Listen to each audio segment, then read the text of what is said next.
Video games are no stranger to having interesting antagonists. Some are pretty goofy, some are terrifying monsters, some of them are actually pretty misunderstood, and some of them are absolutely irredeemable and subhuman pieces of shit. But today I wanted to talk about the villain of my favorite unhealthy obsession, the Sonic series. Dr. Ivo Robotnik is arguably one of my favorite video game villains of all time. Now I know I'm biased, but let me showcase some of the things that make me love this character so much so you can see where I'm coming from. And there's no better place to start than the beginning with the classic games.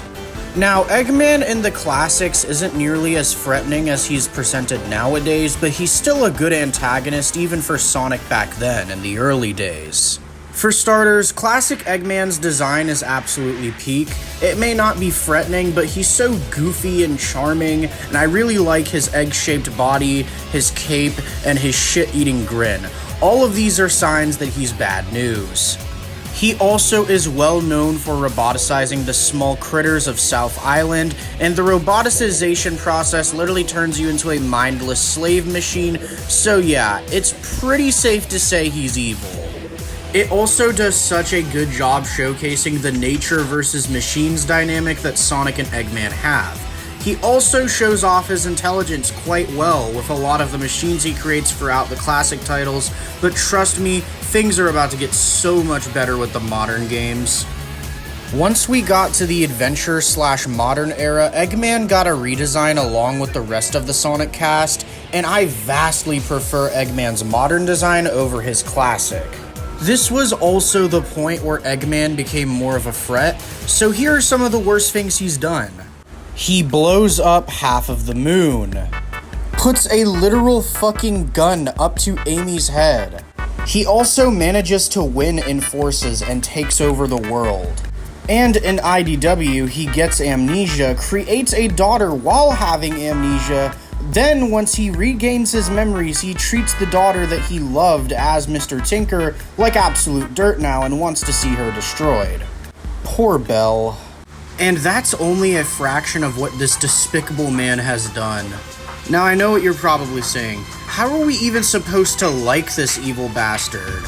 Simple. Sega made him naturally likable. He's also the most consistently good Sonic character. Anytime there's an Eggman appearance, it's never really bad, with some exceptions. He also has a very egotistical view of himself, and his ego is his downfall sometimes, but it's also one of his biggest character strengths. I also really enjoy how sick and sadistic he is, but it's all balanced with his goofy sense of humor. Also, Sega has done a lot to actually humanize the Good Doctor with games like Sonic Frontiers, introducing a new daughter to us, Sage, the daughter that he actually treats well, that is. And even though Sage definitely makes him a better person and shows a more empathetic and caring side to the Doctor that we usually don't see, but despite that, I like that the games don't try to make him some sort of misunderstood villain or try to make us sympathize with him. He's still very much the same Eggman he's always been. He's still very evil despite having Sage in his life. It's just that Sage shows us a little bit more humanity from Eggman, which does make us like him a little bit more while still keeping him the same character overall. Eggman is easily one of the most unique and interesting video game antagonists we've seen, and he has such a rich history. I don't think the Sonic franchise could survive without him. He's easily one of the most important pieces to the entire Sonic franchise. And if he never was the main villain, I feel like the Sonic games would have died out really, really fast. It's basically the same thing as if Nintendo did away with Bowser after the very first Super Mario Bros. How many Mario games do you think we would have without Bowser? I don't think we would have that many.